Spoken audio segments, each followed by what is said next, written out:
hey, hey, geldin mi?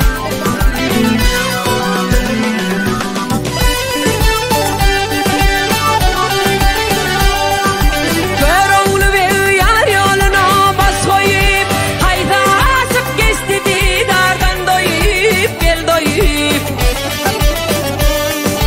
Senin için yığılarsın taşların yayıp, gel yayıp. Ülpü verir uşanım yine, hey, hey, hey, geldin mi?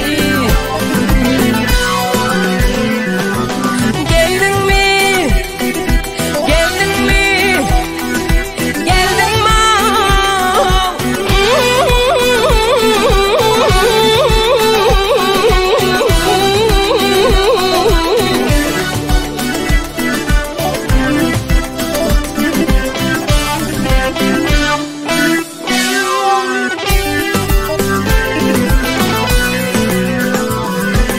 Ülpüleri uçanım yine, hey, hey, hey, hey, geldin mi?